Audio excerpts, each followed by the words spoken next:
Halo minasan, kembali lagi di channel Main Nit. Kali ini aku bakalan kasih spoiler dari anime Jigoku Raku season 2 episode 1. Dan kalau kalian tidak suka spoiler bisa skip video ini ya. Enjoy the video. Di awal episode, perjalanan Gabimaru berlanjut saat ia memimpin rombongan menuju kuil besar. Orang yang diarahkan oleh Maru mengatakan bahwa seharusnya di depan mereka akan ada sebuah gerbang besar dan tua. Jika gerbang itu tidak ada, berarti Maru telah berbohong. Maru pun meyakinkannya bahwa arah yang ia tunjukkan benar. Orang itu mengancam bahwa jika Maru berbohong, ia tidak akan memaafkannya. Wanita yang digendongnya yakin bahwa Maru tidak berbohong. Membuat pria itu bertanya, siapa yang mengajarinya berbicara seperti itu? Sementara itu, Maru terus berjalan sambil merasa bingung mengapa ia bersedia ikut berpartisipasi. Hanya untuk menjalankan perintah. Dari yang ia dengar, misi ini terdengar gila. Maru pun bertanya apakah dirinya memiliki alasan lain. Karena menurutnya semua ini terasa buruk. Dan ia bahkan tidak mengingat apa yang membuatnya mau ikut serta. Saat mereka berjalan, tiba-tiba mereka berpapasan dengan azab. Chobei, Maru, dan Chobei langsung saling menegang. Rombongan Maru pun mengenali sosok itu sebagai seorang penjahat. Namun, respons Chobei justru membuat semua orang terkejut. Menurut Chobei, karena mereka sama-sama manusia, mungkin saja ia dan Maru bisa menjadi sahabat. Chobei pun menghampiri mereka dengan senyum di wajahnya. Namun begitu sampai di hadapan Maru, Chobei langsung melancarkan serangan. Untungnya Maru tidak lengah dan berhasil menahan serangan tersebut. Rombongan Maru pun langsung waspada. Dan ada yang beranggapan bahwa Chobei mungkin bisa menjadi sekutu Ajiki Shobi. Bahkan bertanya apakah mereka tidak berniat bergabung dengan rombongan Maru. Adegan kembali ke Maru yang langsung melancarkan serangan balasan. Chobei pun bersiap dan menyerang kembali. Namun dalam sekejap Maru sudah mencengkeram leher Chobei dengan kakinya dan mematahkan lehernya. Chobei langsung tumbang. Menurut Maru, sekutu tidak ada gunanya. Tamaya merasa kecewa karena pertarungan itu berakhir terlalu cepat dan sama sekali tidak menyenangkan. Namun Mei menyadari sesuatu, ternyata Chobei masih hidup. Chobei pun bangkit, mengangkat Maru, lalu membantingnya sebagai serangan balasan. Ia mengatakan bahwa dirinya juga tidak tertarik untuk bersekutu. Lalu adegan beralih ke sebuah kapal. Di sana, Sang Shogun tampak kebingungan karena sudah 2 hari berlalu, namun kelompok pertama belum juga kembali membawa eliksir kehidupan. Dengan kondisi tersebut, diputuskan untuk mengirim pasukan tambahan. Para bawahan yang mendengar hal itu terkejut mengetahui bahwa kelompok pertama telah menghilang selama 2 hari. Mereka pun segera mempersiapkan 4 Yamada, Asaemon yang diisi oleh orang-orang pilihan. Salah satunya adalah Shugen yang sudah terkenal. Di sana juga terdapat 4 klan elit Iwagakure. Dengan total sekitar 50 shinobi, termasuk pasukan Yamada, Asaemon, semua persiapan ini telah dilakukan oleh kepala desa Iwagakure. Dan menurut mereka, ia benar-benar telah menyiapkannya dengan matang. Kapal pun mulai dipersiapkan untuk keberangkatan. Dengan bantuan sebanyak itu, mereka yakin tim pertama akan menyambut kapal ini sebagai bala bantuan yang sangat berharga. Namun Sang Shogun justru merasa kesal dan menganggap para bawahannya bodoh karena tidak memahami situasi.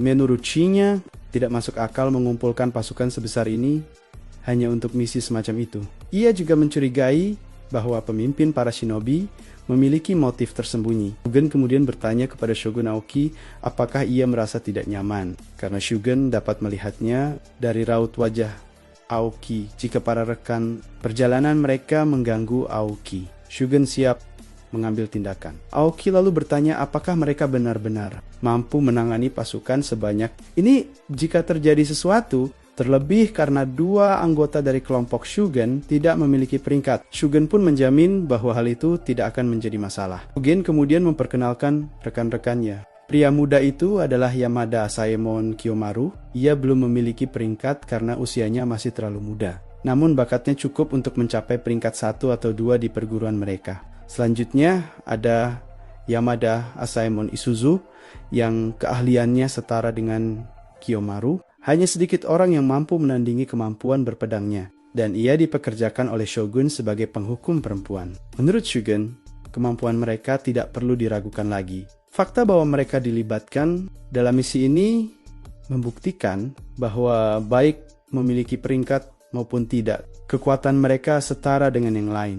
Jika mereka tidak kuat, mustahil mereka menyandang gelar Yamada Asaemon. Selain itu, Tuan Jika juga memiliki bakat pedang yang cukup tinggi. Dalam misi ini, mereka bertugas sebagai pengamat atau pengawas, dan akan berusaha sekuat tenaga demi keselamatan rekan-rekan mereka. Setelah mendengar penjelasan tersebut, Aoki pun mengerti. Namun Kiyomaru tiba-tiba meniebuchi. Aoki sebagai orang tua bodoh dan menantangnya untuk membuktikan kemampuannya jika masih meragukan mereka. Isuzu terkejut melihat sikap Kiyomaru yang begitu lancang dan memintanya menjaga ucapannya. Kiyomaru membalas bahwa Aoki telah meremehkan mereka hanya karena tidak memiliki peringkat, dan hal itu membuatnya kesal. Meski begitu, Isuzu merasa tidak enak dan kembali meminta Kiyomaru untuk berhenti bersikap seperti itu. Lalu Kyo juga dengan yakin mengatakan bahwa ia bisa membunuh semua orang yang ada di sana. Tak lama kemudian, seseorang datang dan menyuruh Kyo melakukan sesukanya. Kyo pun langsung menyerang. Namun tiba-tiba serangannya justru mengenai sebuah topeng. Ternyata orang tadi telah diselamatkan oleh sosok lain yang juga mengenakan topeng. Kyo merasa kesal karena rekannya diserang, sementara Suzu masih tidak bergerak. Namun, tiba-tiba Suzu justru menyerang Kyo, dan dalam sekejap pedangnya sudah menodong leher Kyo. Suzu menegur Kyo karena bersikap tidak sopan terhadap rekan ninja mereka, lalu menyuruhnya menyarungkan kembali pedangnya. Kyo memperingatkan Suzu agar tidak menantangnya. Melihat keributan itu, Aoki kembali berpikir, apakah seharusnya ia justru lebih waspada terhadap para Asaemon tersebut. Orang yang tadi kemudian membuka topengnya dan berkata, apa gunanya bertengkar dengan para samurai hebat ini, serta meminta Aoki tidak perlu mengkhawatirkan mereka. Suzu pun merasa malu dan meminta maaf kepada pria itu. Pria tersebut menjawab bahwa tidak perlu berterima kasih, karena hidup seorang shinobi sepenuhnya milik masternya. Dalam misi ini, jika orang-orang Yamada masih ragu, mereka bebas memilih salah satu dari mereka. Dan yang terpilih akan dilempar keluar atau mati di tempat karena dianggap tidak menghormati para samurai. Menurut para shinobi, itu adalah harga yang pantas untuk membuktikan kesetiaan. Mendengar hal itu, Kyo justru merasa senang. Kyo kemudian memilih orang tersebut. Suzu langsung menyuruh Kyo menghentikannya. Namun, Kyo malah memerintahkan agar orang itu dibuang ke laut atau dibunuh di tempat, sambil menantangnya menunjukkan kesetiaannya. Shogun yang mendengar itu pun menjadi khawatir.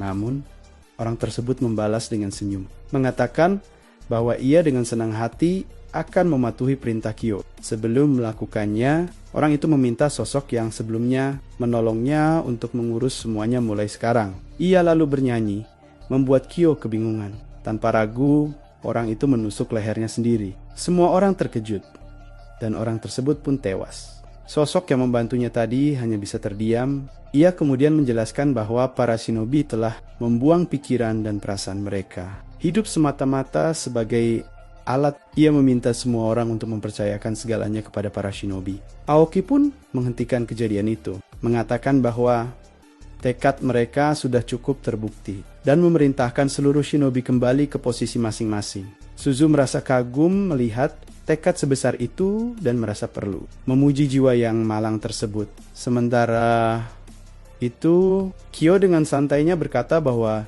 ia tidak mengerti para ninja gila seperti ini. Tak lama kemudian, salah satu ninja terlihat bersikap mencurigakan, dan ia tersenyum di balik topengnya.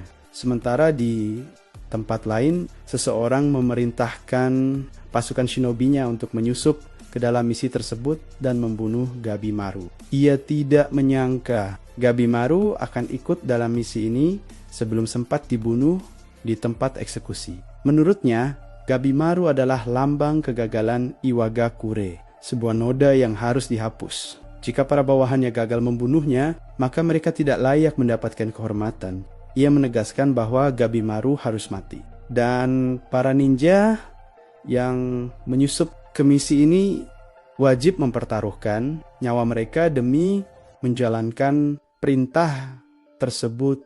Lalu adegan beralih ke Kyo yang bertanya kepada Shugen apakah menurutnya mereka bisa mempercayai para ninja itu. Shugen menjawab bahwa hal tersebut tidak penting, karena sejak awal ia memang tidak pernah mempercayai para ninja. Bahkan menurut Shugen, para ninja itu tidak lebih baik dari para kriminal di matanya, dan mereka sudah cukup hanya untuk mencari eliksir kehidupan karena mereka adalah asa. Kyo pun terkejut lalu bertanya bagaimana dengan para kriminal di pulau tersebut. Shugen menjelaskan bahwa jika salah satu ninja menemukan eliksir dan memperoleh pengampunan, maka akan ada teror yang mereka timbulkan pada orang-orang. Bahkan Shugen sendiri sampai tidak bisa tidur di malam hari karena terus merasa khawatir, sehingga ia tidak akan tinggal diam. Setiap kriminal yang mereka temui harus dieksekusi di tempat agar para Asaemon lainnya bisa kembali pulang. Kyo pun berpikir bagaimana jika sudah ada beberapa rekan mereka yang tewas. Mendengar itu, Shugen menjadi marah hingga Kyo panik dan lari menjauh. Sementara Shugen berdoa untuk keselamatan Tuan Aizen dan semuanya.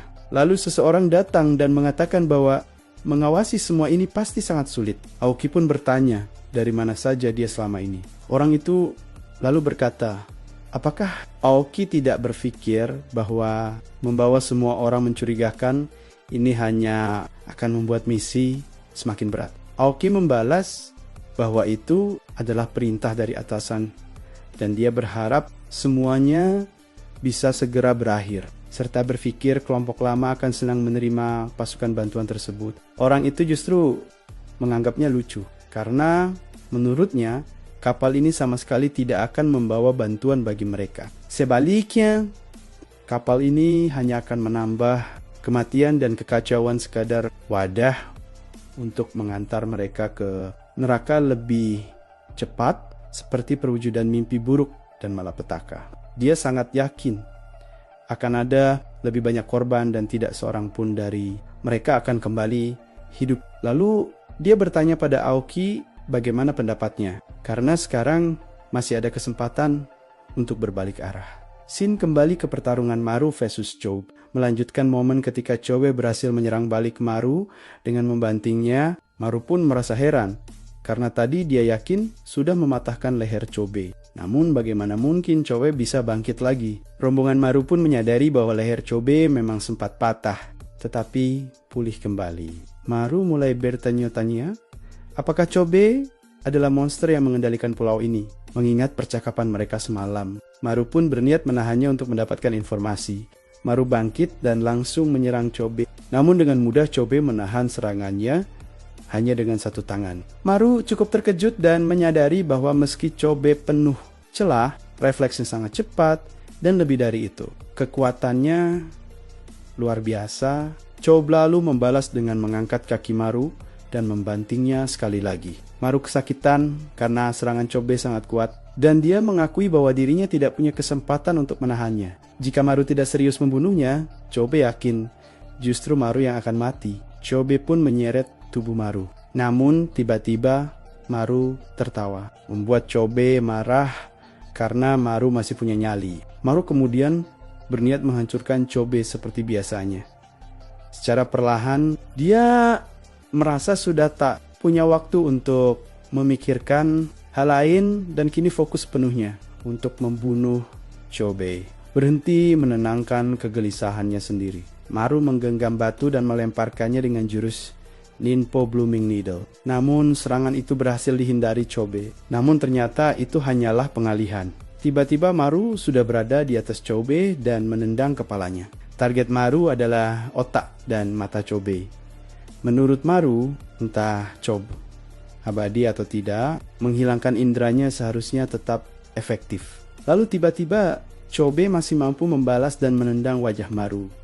Kondisi Chobe terlihat jauh lebih buruk. Sementara Maru hanya mengalami luka ringan. Ternyata saat Chobe menendang wajah Maru tadi, kaki Chobe sempat digigit oleh Maru hingga daging dan otot kakinya terlepas. Chobe pun keheranan. Manusia macam apa yang bisa melakukan hal seperti itu? Maru lalu kembali menyerang menggunakan mulutnya, namun berhasil dihindari Chobe. Meski begitu, serangan Maru tidak berhenti di situ saja. Dia terus berusaha menggigit Chobe, mengincar bagian-bagian indera milik Chobe. Maru kemudian berhasil memegang kepala Chobe dan menggigit lehernya. Rombongan Maru pun menyadari bahwa Maru fokus menyerang bagian vital, dan itu cukup masuk akal. Meski caranya sangat brutal, pertarungan mereka pun terlihat seperti pertarungan antar binatang buas. Maru memang tidak pernah peduli siapapun lawannya dan akan menghancurkan musuh sampai benar-benar remuk. Karena itulah jalan Iwagakure. Namun tidak lama setelah itu, Chobe kembali bangkit. Maru Takezuchi lalu Chobe berkata, apakah hanya sejauh itu kemampuan Maru? Karena menurutnya itu membosankan. Chobe pun melancarkan serangan, balik dengan menghantam tanah hingga pijakan mereka runtuh. Dia mengatakan bahwa saat pertama melihat Maru di pulau utama, Maru terlihat kuat. Dan karena itu Chobe sengaja membiarkan dirinya diserang hanya untuk memastikan. Namun menurut Chobe, Maru tidak sesuai harapannya dan ternyata lemah. Chobe kembali menyerang dan berhasil mengenai kepala Maru. Serangan itu tidak membuat Maru tumbang. Bahkan Maru langsung membalas. Akan tetapi saat Maru menyerang balik dengan cepat, Chobe kembali menyerangnya dan mengenai Maru lagi. Meski begitu, dua jari Chobe tiba-tiba terputus, ternyata digigit oleh Maru. Chobe mengakui bahwa itu mengerikan. Lalu bertanya, apakah hanya itu yang bisa dilakukan Maru? Meski demikian, Chobe tidak sepenuhnya membenci cara bertarung Maru. Setelah itu, tubuh Chobe kembali pulih. Rombongan Maru pun merasa gaya bertarung Maru tidak memiliki keindahan dan kekuatannya pun tak seperti kemarin. Mereka mulai bertanya-tanya, apakah Maru menjadi lebih lemah karena sempat pingsan sebelumnya. Maru sendiri merasa sulit untuk fokus dalam pertarungan dan kegelisahannya. Belum juga hilang gadis dalam rombongan Maru, lalu mengatakan bahwa kuat dan lemah sama-sama penting. Saat ini Maru memang kuat tetapi rapuh, sementara kelemahan adalah benih dari kekuatan, dan Maru tidak memiliki benih itu, sehingga kekuatannya tidak lahir dari kelemahan. Maru pun mulai merasakan perasaan aneh, seolah-olah dia telah kehilangan sesuatu. Rombongan Maru pun keheranan melihat keadaan Maru. Sementara itu, Maru terus-menerus melancarkan serangan ke arah Chobe, lalu menyuruh adiknya untuk membunuh rombongan Maru. Saat itu, rombongan Maru pun terkejut mengetahui bahwa orang tersebut adalah adik Chobe. Adik Chobe pun maju, dia mengincar pria bertangan satu terlebih dahulu. Merasa bahwa menebas tubuh besarnya akan sulit, sehingga memilih untuk menusuknya. Namun ketika serangan itu dilepaskan, dengan mudah pria bertangan satu tersebut menghentikannya. Dengan mencengkeram pedangnya, adik Chobe pun terkejut. Pria itu lalu bertanya, mengapa adik? Chobe menyerangnya lebih dulu apakah? Karena dia hanya memiliki satu tangan dan dianggap mudah jika lagam. Setelah itu, pria tersebut menarik pedangnya, menarik tubuh adik Chobe mendekat, dan mengatakan bahwa dirinya merasa dihina. Pria bertangan satu itu kemudian menyerang adik Chobe dengan sebuah sundulan, lalu menyuruhnya mengambil kembali pedangnya. Dia menantang adik Chobe, mengatakan bahwa jika ingin bertarung, maka dia akan melayaninya. Teman Tamiya menyuruhnya untuk menunggu, karena bagaimanapun juga Toma adalah bagian dari klan Yamada. Namun Tamiya menyuruhnya diam dan mengatakan bahwa siapapun yang menghinanya akan kehilangan satu bagian tubuhnya. Toma pun bersikap waspada. Dari tatapannya terlihat jelas bahwa kemampuan dan nalurinya telah terasah oleh pengalaman. Refleks Toma pun mampu mengikuti gerakan Tamiya yang dipenuhi tipu daya. Namun Toma kembali terkena serangan dan terhempas. Dia mencoba menyerang kaki Tamiya, tetapi dengan mudah Tamiya menghentikan pedang Toma dengan menginjaknya. Tamiya lalu memuji refleks dan kemampuan berpedang Toma, serta mengatakan bahwa Toma memiliki potensi, namun baginya itu hanyalah potensi tanpa kemampuan nyata. Tamiya kembali menghajarnya. Toma yang sama sekali tidak memasang kuda-kuda terlihat seperti pedang, tumpul yang dipoles agar tampak tajam, sambil terus menyerang. Tamiya mengatakan agar Toma tidak meremehkan proses penempaan, karena dibutuhkan pertarungan untuk menyingkirkan hal-hal yang tidak diperlukan. Menurut Tamiya, Toma selalu bersikap santai dan tidak pernah benar-benar mengasah dirinya, karena semua pertarungan selalu diurus oleh kakaknya. Tamiya tahu hal itu dari wajah Toma yang cantik jika tidak begitu. Toma tidak mungkin secantik sekarang. Tamiya pun menyarankan agar mereka bersekutu dengannya. Tetapi kakak Toma tidak tertarik, sehingga Toma hanya menuruti keputusannya.